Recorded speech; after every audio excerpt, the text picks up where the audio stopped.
histórico do Novo Testamento, livro de Atos, capítulo 1. Os irmãos acharam? Amém?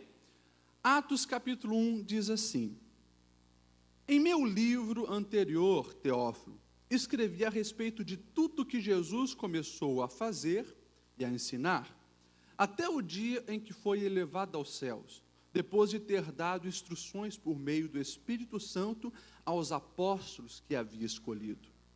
Depois do seu sofrimento, Jesus apresentou-se a eles e deu-lhes muitas provas indiscutíveis de que estava vivo.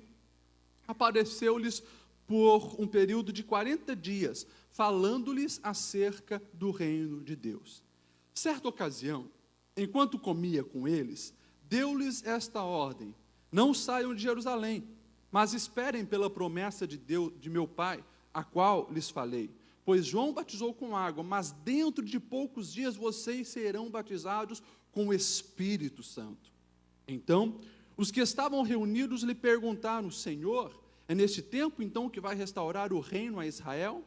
E ele respondeu: não lhes compete saber o tempo ou as datas que o Pai estabeleceu pela sua própria autoridade, mas recebereis poder quando o Espírito Santo descer sobre vocês, e serão minhas testemunhas em Jerusalém, em toda a Judéia e Samaria e até os confins da terra.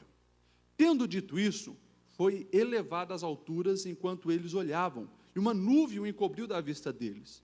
Eles ficaram com os olhos fixos no céu enquanto ele subia, e de repente surgiram diante deles 2 homens vestidos de branco, que lhes disseram: Galileus, por que vocês estão olhando para o céu? Este mesmo Jesus, que dentre vocês foi elevado aos céus, voltará da mesma forma como o viram subir.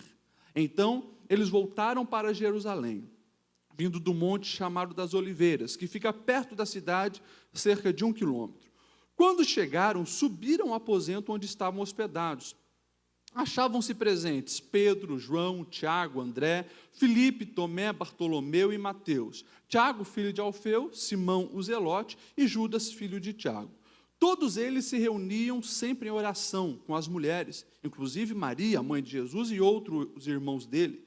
Naqueles dias, Pedro levantou-se entre os irmãos, um grupo de cerca de 120 pessoas, e disse: irmãos, era necessário que se cumprisse a escritura que o Espírito Santo predisse por boca de Davi, a respeito de Judas, que serviu de guia aos que prenderam Jesus. Ele foi contado como um dos nossos e teve participação neste ministério. Com a recompensa que recebeu pelo seu pecado, Judas comprou um campo. Ali caiu de cabeça e o seu corpo partisse ao meio, e as suas vísceras se derramaram. Todos em Jerusalém ficaram sabendo disso, de modo que na língua deles esse campo passou a ser chamado Alcedama, isto é, campo de sangue. Por quê? Prosseguiu Pedro. Está escrito no livro de Salmos: fique deserto o seu lugar e não haja ninguém que nele habite, e ainda que outro ocupe o seu lugar. Portanto, é necessário que escolhamos um dos homens que estiveram conosco durante todo o tempo em que o Senhor Jesus viveu entre nós, desde o batismo de João até o dia em que Jesus foi elevado dentre nós às alturas. É preciso que um deles seja conosco testemunhas da sua ressurreição. Então, indicaram 2 nomes: José, chamado Barsabás, também conhecido como Justo, e Matias. Depois oraram: Senhor, tu conheces o coração de todos. Mostra-nos qual destes 2 tens escolhido para assumir este ministério apostólico que Judas abandonou, indo para o lugar que lhe era devido. Então, tiraram sorte, a sorte caiu sobre Matias. Assim, ele foi acrescentado aos 11 apóstolos. Amém? Ele está sentado.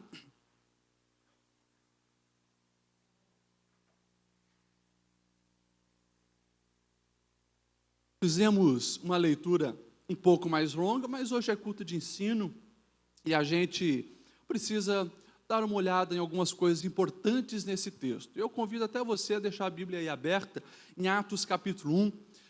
Agora, no final desse ano e início do ano que vem, nós vamos estar olhando um pouco para o livro de Atos. A fim de quê? De observarmos marcas de uma verdadeira igreja. Já há anos eu tenho aqui compartilhado com os irmãos a minha frustração com o momento que vivemos no Brasil e alguns outros lugares aqui da América do Sul, no sentido de quê? De que o número de evangélicos aumenta, o número de igrejas cheias aumenta, mas a sociedade não muda, a sociedade não é transformada, a sociedade não melhora, os índices de violência, de assassinato, de roubo, de corrupção, só aumentam e não diminuem. E fica claro, evidente que nessa igreja que cresce, na verdade, nem tudo que está lá é verdadeiramente igreja. No Brasil, hoje, por dia, surge mais de 5 igrejas. E quando eu falo igrejas, nesse sentido, é denominações. Mais de 5 por dia são registradas, fora as que não são registradas, né, mas estão atuando ilegalmente. E dentre tantas coisas que nós temos visto, e infelizmente muitas vezes até prejudicando o crescimento do verdadeiro evangelho, é de suma importância nós, como cristãos, pararmos e observarmos marcas de uma igreja verdadeira. E o nosso crivo para isso, como sempre, tem que ser o quê? A palavra de Deus. Eu não posso pegar, por exemplo, a nossa igreja, a Assembleia de Deus, e pegar o regimento interno da Assembleia de Deus e dizer, aqui está o padrão de uma verdadeira igreja. Não. O padrão da verdadeira igreja é a palavra de Deus. E a gente precisa, sim, olhar se a nossa igreja também está de acordo com a palavra e se essas outras igrejas estão de acordo com a palavra. E a gente também, como igreja, precisamos nos enquadrar dentro da realidade da palavra de Deus. Para quê? Para que nós venhamos também olhar no espelho a nossa vida, que sou corpo de Cristo, faço parte dessa igreja, e possa, sim, seguir essas marcas e ver a transformação da minha vida, da minha família, do meu bairro e da sociedade aonde estou inserido. Quando nós olhamos para o livro de Atos, e aqui Atos capítulo 1, já evidencia bastante coisas a respeito desse livro, que vai relatar sobre o andamento da obra do Senhor, agora pela igreja, através do Espírito Santo agindo na vida dos apóstolos. Depois da morte de Jesus e da sua ressurreição, o próprio Lucas, que escreveu Atos, ele vai dizer que Jesus apareceu a muitas pessoas. Muitos viram o Senhor, e em torno de 40 dias, essas aparições foram acontecendo. Então, quando o Lucas está escrevendo esse livro, a Teófilo, ele diz, está muito evidente que o Cristo que foi morto ressuscitou, está vivo e tem aparecido a muitas outras pessoas. E daí ele fala, já de início, sobre a ascensão de Jesus. Jesus é assunto ao céu e, nesse momento, a igreja entra num novo processo. Porque até agora, quando Jesus estava presente, o ministério era encabeçado pelo próprio Jesus, realizado pelo próprio Jesus. Agora Jesus é assunto ao céu, envia o Espírito Santo para usar os apóstolos como ferramenta e dar continuidade ao agir do Senhor. E é claro, aí já fica uma verdade para mim e para você. Você sabia que você é uma ferramenta usada pelo Espírito Santo para cumprir os propósitos de Deus aqui na terra? Esse é o nosso propósito de vida e deve ser o nosso objetivo.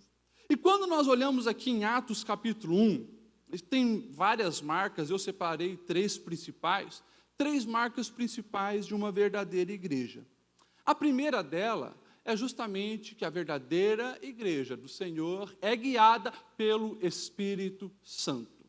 Versículo 4 e versículo 5 nós vamos ver Jesus dizendo, mas espere pela promessa de meu Pai, da qual lhes falei, pois João batizou com água, mas dentro de poucos dias vocês serão batizados com o Espírito Santo. Ou seja, Jesus é assunto ao céu, Jesus já tinha falado a eles sobre a grande comissão, o desejo que o Senhor tinha que eles fossem em todos os lugares, pregassem o evangelho a toda criatura, espalhassem as boas novas que ele havia morrido pelo pecado da humanidade, mas ressuscitado ao 3º dia. Jesus queria isso, mas de início Jesus diz, mas por enquanto vocês vão para Jerusalém e esperem o batismo com o Espírito Santo. Isso aqui, eu já acho que é uma lição muito fantástica para nós pararmos e observar. Porque fica muito evidente que sem o Espírito Santo, nada acontece. Sem o agir do Espírito Santo, não é obra de Deus. Sem o agir do Espírito Santo, ninguém constrói nada em prol do reino de Deus. É necessário ter o Espírito Santo. Infelizmente, hoje, a gente ainda vê muitos querendo fazer coisas para o reino de Deus, sem o Espírito Santo. Sem o Espírito Santo falar, sem o Espírito Santo guiar, sem o Espírito Santo orientar. Nada que você faça, pensando que está fazendo por o reino, sem a orientação, sem o Espírito Santo estar guiando, isso não irá frutificar e não irá contribuir para o reino de Deus. O Espírito Santo, ele é aquele que nos instrui, é o nosso instrutor. Você vai ver, por exemplo, versículo 2 dizendo: até o dia em que foi levado aos céus, depois de ter dado instrução aos seus apóstolos, por meio do Espírito Santo. Ou seja, fica muito claro que quem dá instrução passo a passo sobre o andamento da obra do Senhor é o Espírito Santo. Quem vai nos dizer o que fazer, como fazer, o que falar, quando falar, aonde ir, quando ir, é o Espírito Santo. Por isso, a verdadeira igreja é guiada pelo Espírito Santo. E a pergunta que eu e você precisamos responder é justamente se isso começa por mim. Na minha vida, no meu agir, na minha fala, nas instruções aonde eu sigo, eu estou sendo dirigido pelo Espírito Santo? O evangelista João, capítulo 14, versículo 26, ele vai falar: mas o conselheiro, o Espírito Santo, que o Pai enviará em meu nome, lhes ensinará todas as coisas e lhes fará lembrar tudo o que eu disse a vocês. Certa vez eu falei aqui para os irmãos, acho uns 3 anos atrás, uma mensagem intitulada Espírito Santo, o professor perfeito. Baseado nesse versículo, Jesus, antes de morrer e ser assunto ao céu, ele já falou: olha, o meu Pai vai enviar para vocês o Espírito Santo, e ele ensinará a vocês todas as coisas que vocês devem fazer. E aqueles ensinos que eu ensinei, vocês esqueceram? Ele fará vocês lembrar. Espírito Santo, o professor perfeito. Eu, naquela ocasião, eu ainda falei: meus irmãos, sabe por que os alunos, numa escola, vamos pegar os adolescentes, eu lembro da minha adolescência, quando nós estudávamos, ou ia para a escola e estudávamos pouco, na verdade, muitas vezes nem prestava atenção no que o professor falava, a consequência sempre vinha no final do ano, as notas baixas. O meu boletim era colorado, parece que tinha nota vermelha. E eu já falei para os irmãos que na matemática mesmo eu reprovei 2 vezes. Mas por quê? Porque não prestava atenção no que os professores falavam. Mundo da lua, pensando na menininha que estava apaixonada, distraído com um papelzinho que o amigo estava jogando no outro, distraído com a piadinha que o outro estava falando, não prestava atenção. Depois, é claro, não cumpria o propósito que eu estava lá, que era passar de ano, que era aprender, porque não prestei atenção no professor. Quando nós estamos falando do Espírito Santo, Jesus ele deixa bem claro: o Espírito Santo é o professor de vocês, ele lhes ensinará todas as coisas. E quando nós olhamos para a nossa realidade de igreja brasileira, por que não tem sido aprovada, por que não tem passado de ano, por que não tem notas elevadas? Muitas vezes é justamente por isso aqui, não está sendo guiada pelo Espírito Santo. Não estamos, muitas vezes, dando ouvido ao que o professor Espírito Santo está nos orientando. Então, meus irmãos, essa é uma marca fantástica da verdadeira igreja. A verdadeira igreja sempre é guiada pelo Espírito Santo. E isso em tudo. Porque você vai ver o autor de Hebreus, capítulo 10, versículo 15, ele dizendo: o Espírito Santo também irá testificar a respeito de toda a verdade. Ou seja, Quando nós estamos sendo guiados pelo Espírito Santo, ele fala aos nossos corações o que é verdadeiro e o que é falso. Não nos deixa aceitar qualquer proposta, não nos deixa aceitar qualquer teologia barata que tenta nos enganar, não nos deixa cair na conversa qualquer um que se diz ser um grande apóstolo, um grande bispo, um grande pastor, um grande missionário. Porque o Espírito Santo é o nosso amigo e conhece todas as coisas, ele sempre testifica aos nossos corações.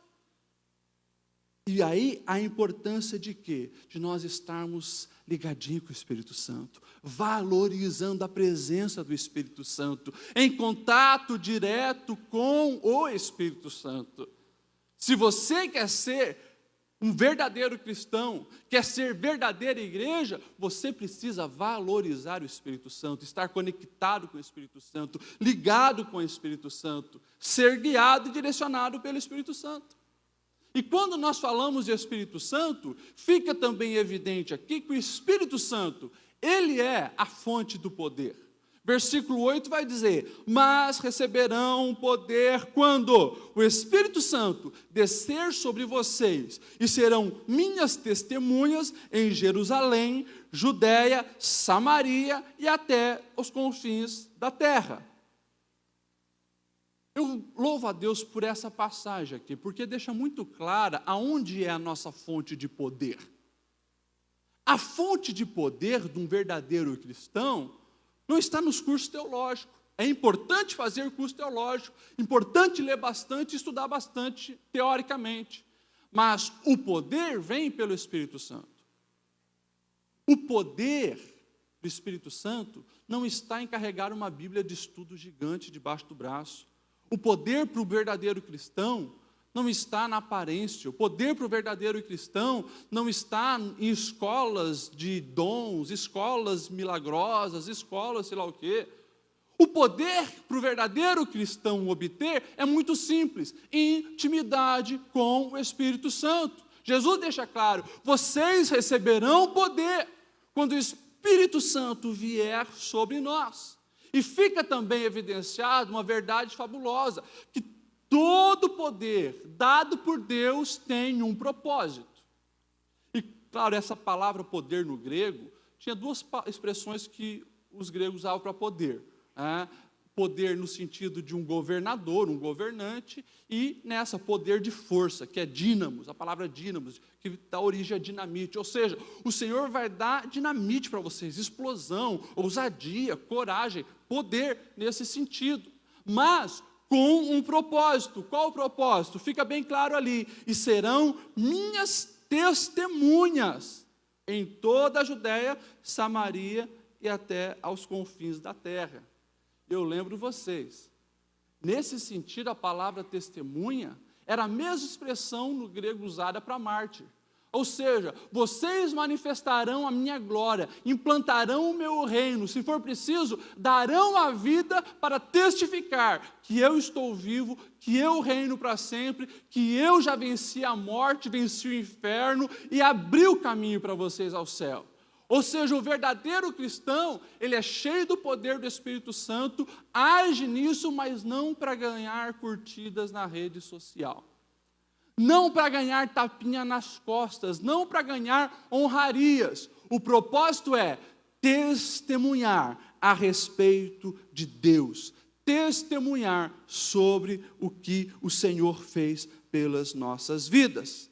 Ou seja, hoje, no mundo onde eu sempre digo, hedonista, onde nós queremos aparecer mais do que Jesus, tem que cuidar com esse risco, porque você corre o risco de achar que está fazendo alguma coisa para Deus, mas Deus já se afastou. Você está querendo agir muito mais, aparecer muito mais, sendo que isso não é para nenhum verdadeiro cristão. O propósito do poder dado a nós é testemunhar a respeito de Deus. E aqui também fica evidente uma coisa que eu acho fantástica, que também é um risco nosso no mundo globalizado. Porque aqui no versículo aparece até os confins da terra, se corre o risco hoje de querer alcançar ou fazer alguma coisa nos confins da terra sem primeiro ter feito em Jerusalém. Você vai ver isso, principalmente quando nós temos nossos eventos missionários, né? Pessoas veem aquelas imagens das crianças chorando lá na África, magérrima, você vê as crianças da Ásia clamando, precisa ser feito alguma coisa lá? Precisa, mas daí aquela pessoa, ela sente, não, meu chamado é para ir para a África, meu chamado é para ir para a Europa, meu chamado é para ir para lá, só que você vai olhar a vida da pessoa, ela não faz nada aqui em Blumenau para o reino de Deus, não faz nada para o reino de Deus na família dela, não faz nada onde ela trabalha, não busca a Deus aqui em Blumenau, na sua vizinhança tem um mau testemunho, no seu trabalho é uma pessoa que não tem confiança nenhuma, vive fugindo do serviço, né? Vive praticando o presenteísmo ou o absenteísmo, né? E daí você vê essas pessoas caindo, né, nesse perigo, o risco de querer fazer alguma coisa até os confins da terra sem ter feito nada em Jerusalém. Jesus foi bem claro, espere o Espírito Santo e comece em Jerusalém, Samaria, Judéia, e vão até os confins da terra, mas fica muito claro que quem é guiado pelo Espírito Santo, aonde ele está, ele é agente do Espírito Santo. Começa em casa, começa na igreja, começa na vizinhança, começa nos meus parentes, começa no trabalho, e quando Deus te direcionar, você vai ver, você está fazendo coisas grandiosas do outro lado do mundo e sendo agente de Deus lá.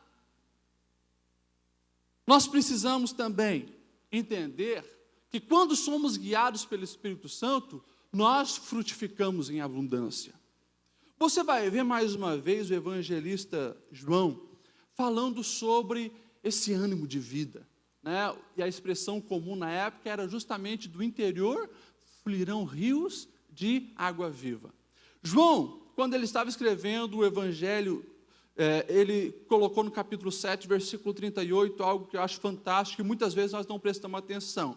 Ele diz, ele registra a fala de Jesus dizendo, quem crê em mim, como diz a Escritura, do seu interior fluirão rios de águas vivas. Jesus falando isso. Mas olha só o que João observou e ele coloca na continuidade. Jesus estava se referindo ao Espírito Santo, que mais tarde receberiam os que nele crescem. Até então o Espírito Santo não tinha sido dado, pois Jesus ainda não fora glorificado. Olha isso. João está dizendo, quando Jesus for glorificado e assunto ao céu, o Espírito Santo vai tomar vocês. E do interior de vocês irão fluir rios de água vivas.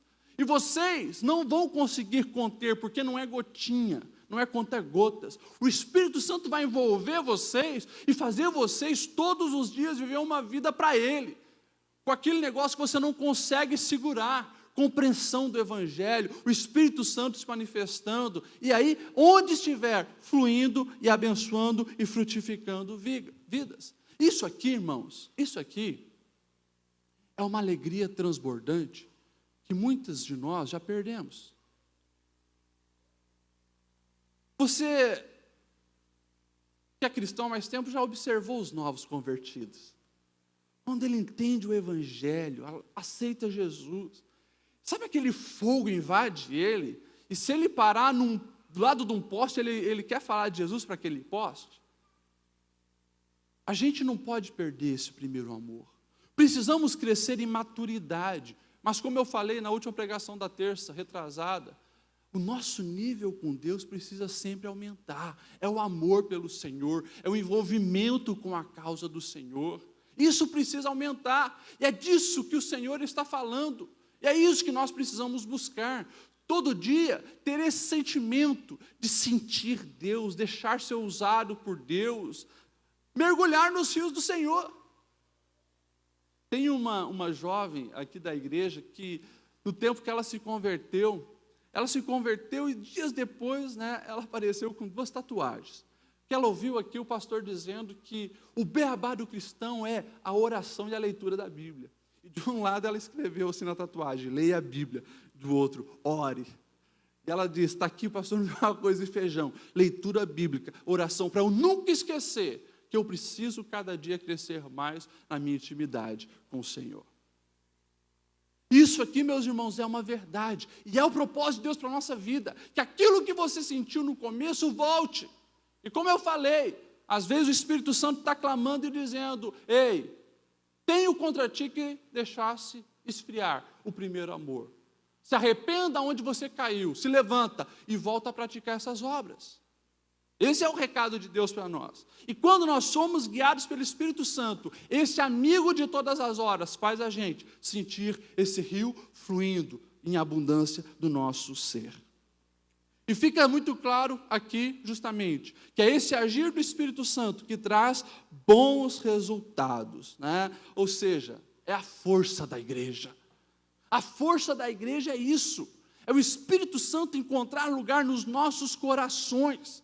É a gente entender que é Ele que nos capacita, Ele que nos ensina a falar na hora certa, Ele nos dá coragem, ousadia. O Espírito Santo não é a habilidade de um pastor, não é quantos na igreja tem nível superior de escolaridade, não é quantos anos você tem de presbitério, não, é o relacionamento com o Espírito Santo que faz gerar frutos.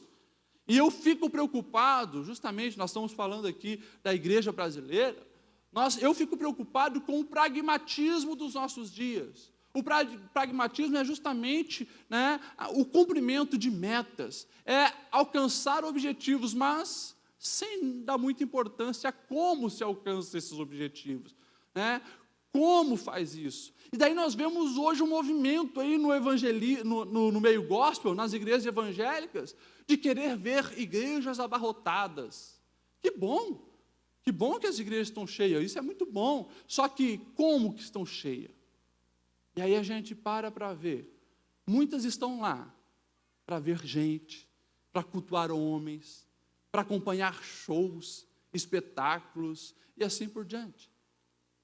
Tudo isso é pragmatismo. Tudo isso é achar que o motor que vai realmente fazer o reino crescer é a capacidade das pessoas, é a popularidade das pessoas. E tudo isso não serve de nada. Vai continuar lotando igrejas, mas de gente vazia de Deus. Igrejas cheias que não conseguem cumprir o propósito verdadeiro da igreja, que é mudar a sociedade, que é ver vidas salvas, famílias restauradas, que é gerar santidade onde está. Então, meus irmãos, se tem uma marca que nós precisamos parar, pensar e resgatar, é essa. A marca de uma verdadeira igreja, direcionada, guiada, controlada pelo Espírito Santo. Isso começa na minha e na sua vida, que você deixa o Espírito Santo te usar, te guiar, te orientar, e você vai começar a fazer diferença onde você está. Amém? Vocês estão tão quietinhos?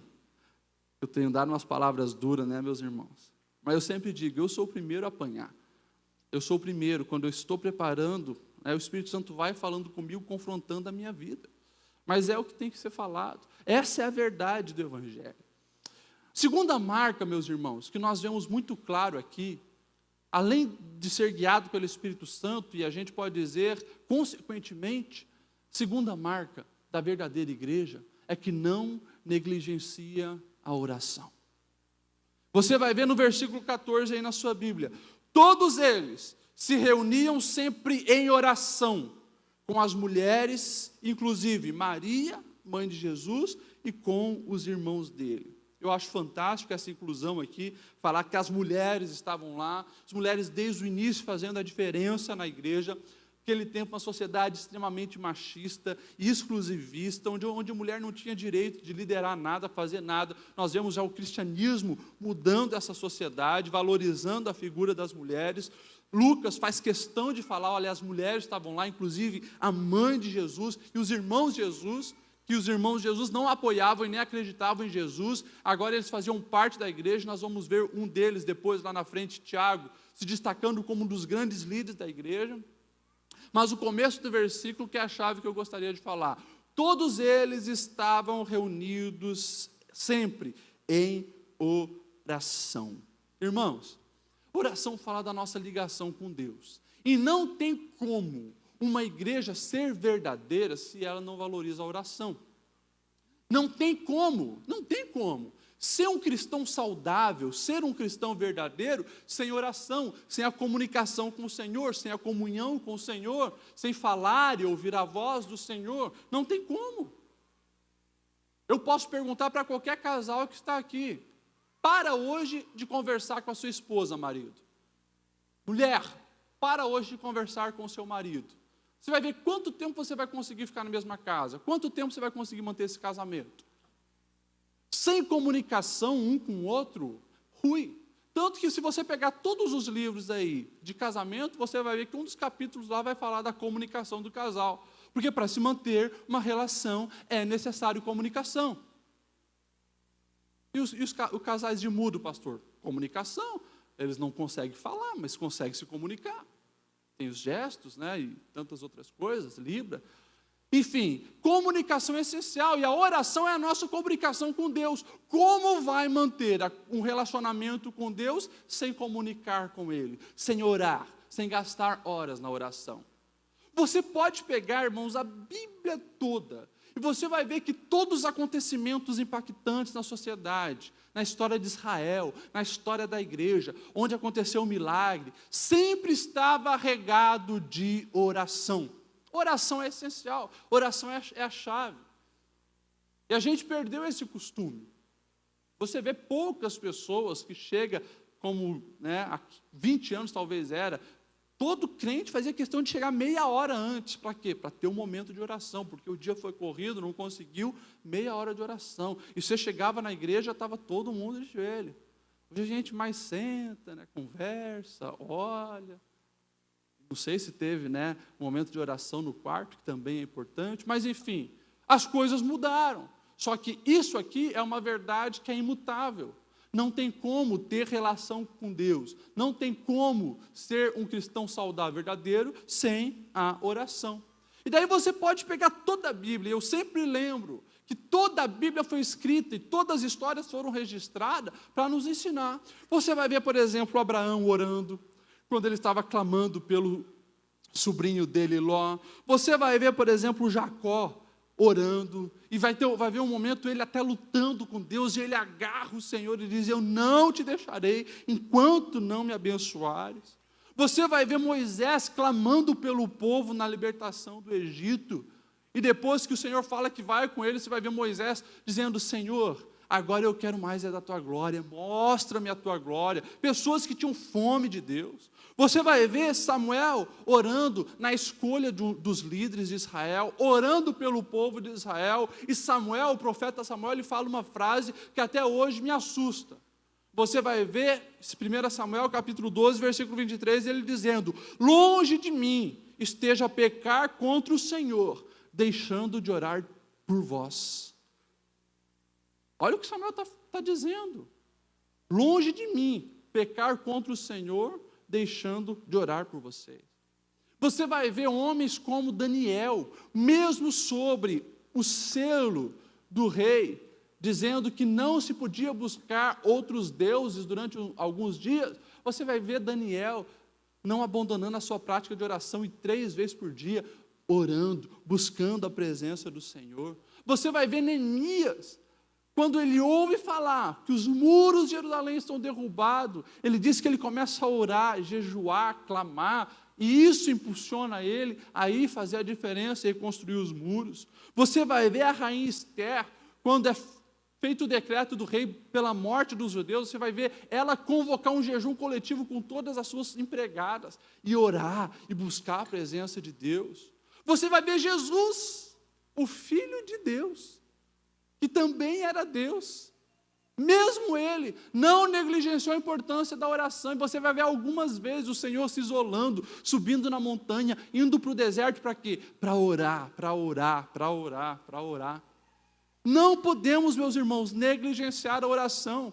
Eu poderia aqui citar muitos movimentos, os movimentos pietistas, com Philip Jacob Spener, poderia citar aqui os moráveis, já falei para os irmãos, poderia citar Jeremias Lanphier, no tempo da industrialização nos Estados Unidos, tantos exemplos que você vê de avivamento na história da igreja, você vai parar para olhar, regado de oração. Um deles, e esse eu gostaria de citar, um missionário chamado David Brainerd. Ele foi missionário no século XVIII, nos Estados Unidos, ele era pastor, e na oração o Senhor foi movendo o coração dele para quê? Para evangelizar os índios conhecidos como peles vermelhas. Era o grupo dos silvícolas. Esses índios, eles tinham a fama de assassinarem qualquer homem branco que eles vissem. E o Senhor foi movendo David Brainerd para orar. E a gente conhece as histórias porque todos os dias dele ele escrevia no diário as coisas mais importantes que aconteceram. Eu sugiro vocês a comprar esse livro e leiam o Diário de David Brainerd. E vocês vão ver um homem que orava.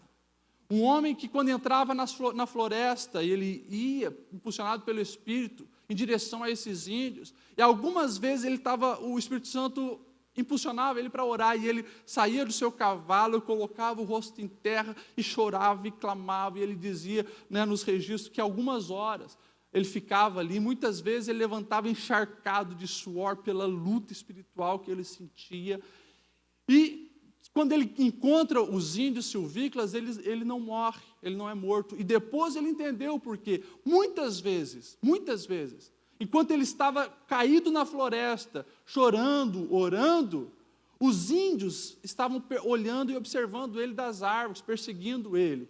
E quando ele se encontrou com esses índios, os índios dizem: você é amigo do grande Espírito, e por isso não mataram ele. E lá ele teve a oportunidade de entrar, alguns anos ficou evangelizando, e milhares de índios foram salvos. Milhares de índios receberam realmente o batismo com o Espírito Santo, e aconteceu uma revolução no meio desses índios. Conta-se um momento, nessa busca que ele tinha por Deus, e nesse trabalho de evangelismo, uma vez, no começo desse ministério, um dos índios era que falava o inglês, e ele precisava, para traduzir, e esse índio vivia mais bêbado do que sóbrio, e não dava muito certo, e o David Brainerd diz que certa vez, ele ficou tão chateado e foi orar, e depois de horas, ele se levanta, o Espírito Santo toma ele, e ele começa a pregar na língua do povo, com uma eloquência fantástica, e muitos ali entendem o que ele estava falando e se convertem ao Senhor. Esse homem, ele escreveu uma coisa fantástica, que eu trouxe para compartilhar com os irmãos, essa frase. Ele diz assim: uma hora com Deus excede infinitamente todos os prazeres do mundo, e se eu tivesse 1000 vidas, a minha alma as teria dado pelo gozo de estar com Cristo em oração. Irmãos, esse homem é um exemplo para nós. Se você quer ser uma igreja verdadeira, relevante, não negligencie a oração. O tempo passou e eu vou ter que dar uma corrida aqui, mas eu queria ainda falar dessa terceira marca de uma igreja verdadeira. Você vê que uma igreja verdadeira, uma comunidade eclesiástica verdadeira, ela tem também líderes comprometidos com o verdadeiro evangelho. Você vai ver Pedro se levantando e dizendo: portanto é necessário que escolhamos um dos homens que estiveram conosco durante todo o tempo em que o Senhor Jesus viveu entre nós, desde o batismo de João até o dia que Jesus foi elevado dentre nós às alturas. É preciso que um deles seja conosco como testemunha de sua ressurreição. Você vai ver primeiro o exemplo na vida desses apóstolos. Pedro, tomando a frente, mas todos os apóstolos que estavam ali eram homens, e agora estavam liderando a igreja, mas homens que tiveram experiência com o Cristo ressurreto. Sem essa experiência, ninguém pode ocupar nada no reino de Deus. É preciso ter uma experiência com o Cristo ressurreto. E daí você vai ver Pedro se levantando e Pedro dizendo: olha, Davi lá atrás, o Espírito Santo já tinha falado para Davi sobre o que ia acontecer. E daí ele citou o caso de Judas, o traidor de Jesus, que depois se suicidou. Nesse texto aqui, fica claro que além de Judas ter se enforcado numa árvore que provavelmente estava no precipício, ele caiu, a corda arrebentou e as suas entranhas ficaram espalhadas, e aquele campo ficou sob maldição, ficou chamado como Alcedama, o campo de sangue, e ninguém mais agora queria aquele campo, porque era um campo maldito. E daí você vai ver Pedro dizendo: nós precisamos escolher um homem de Deus para substituir o lugar que Judas Iscariotes deixou. E daí você vê que Deus direciona eles para pelo menos 2 critérios. Nós vemos aqui, primeiro critério, é necessário que escolhamos um dos homens que estiveram conosco durante todo o tempo em que o Senhor Jesus viveu, desde o batismo de João até a ascensão ao céu. Ou seja, escolham alguém que esteve conosco, que não abandonou a causa, escolham alguém que viu o Cristo ressurreto, que teve experiência com Deus. Isso aqui eu acho fantástico, porque nos ensina justamente, meus irmãos, a nós deixarmos que pessoas guiem as nossas vidas, falem as nossas vidas, ministrem a nossa vida, pessoas que você consegue ver que ela teve uma experiência com o Cristo ressurreto. Você não vai ver o critério aqui, alguém que fala bem. Você não vai ver o critério aqui, alguém que se veste bem.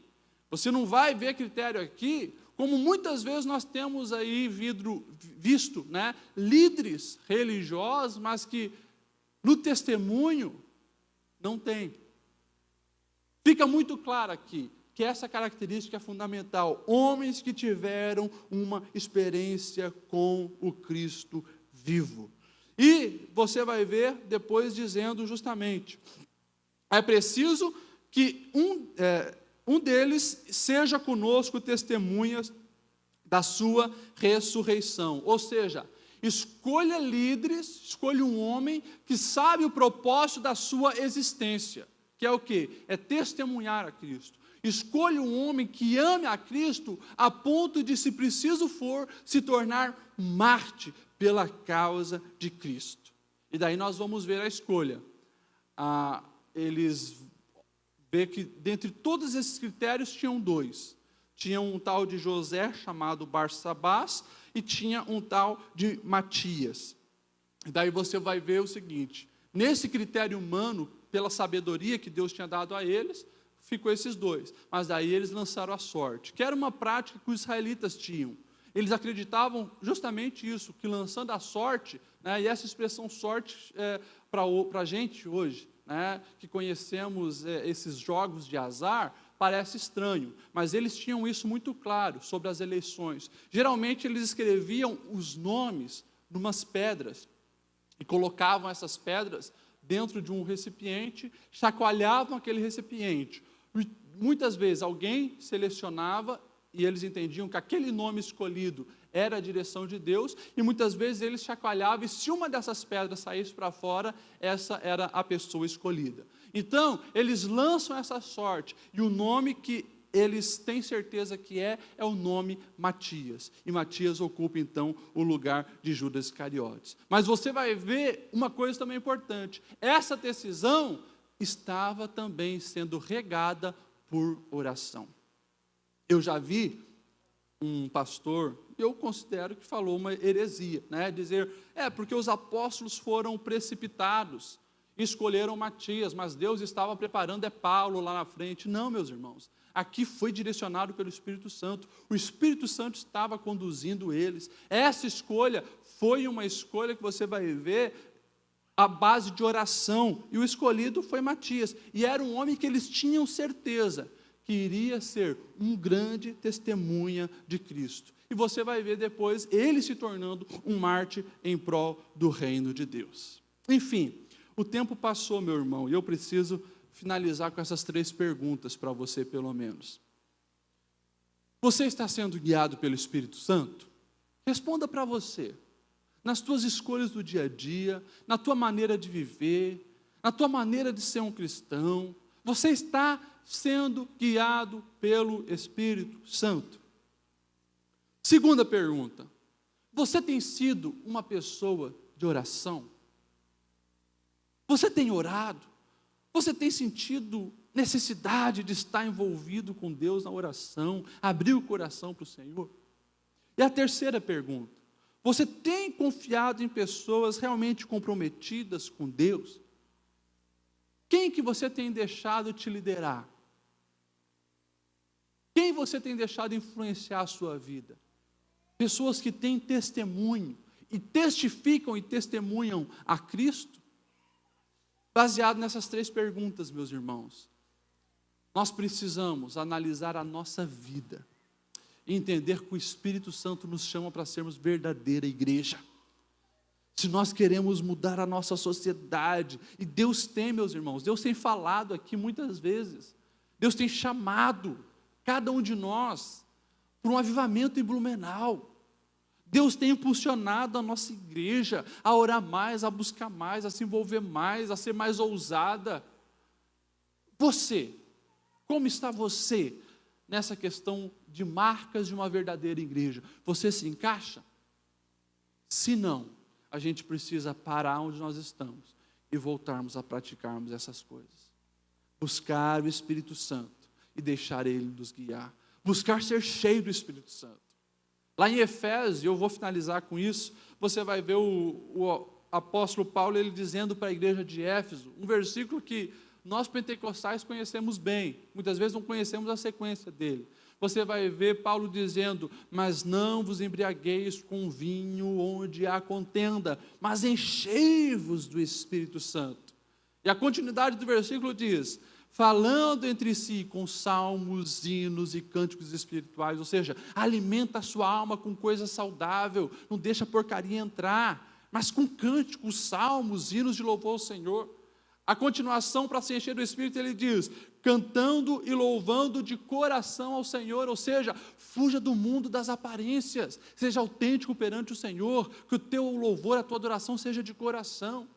Você vai ver ele continuando dizendo, dando graças constantemente a Deus Pai por todas as coisas, em nome do Senhor Jesus, ou seja, saibam que o Senhor cuida de vocês, e deem graça pelo que acontece na vida de vocês. Até mesmo quando coisas ruins acontecem, saiba que todas as coisas colaboram para o bem dos que amam a Deus. Você vai ver ele finalizando assim, e sujeitem-se uns aos outros por temor ao Senhor. Ou seja, meus irmãos, ser cheio do Espírito Santo exige muito da nossa busca, da nossa atitude, de nos envolvermos, de alimentarmos a nossa alma, a nossa vida com coisas boas. E assim nós vamos ser uma verdadeira igreja. Meus irmãos, quero que você se coloque em pé. O Espírito Santo, ele tem me chacoalhado, o Espírito Santo tem me chamado para ir mais além, para dar um pouco mais, para orar mais, para mergulhar mais nos rios do Senhor, para desviar das distrações desse mundo. E essa palavra, meus irmãos, que eu ministrei hoje, eu sei que é para todos nós precisamos melhorar, todos nós muitas vezes queremos tomar a direção da nossa vida e tirar da mão do Espírito Santo. Todos nós sabemos que precisamos orar mais e cuidar com o que algumas pessoas falam aos nossos ouvidos. Vamos começar a alimentar isso e buscar mais o Senhor. Eu convido vocês a dobrarem o joelho. Hoje é culto de oração também. Vamos orar pelo menos uns 8 minutinhos. Eu quero que você abra o teu coração na presença de Deus, busque o Espírito Santo e deixa Ele ministrar na sua vida.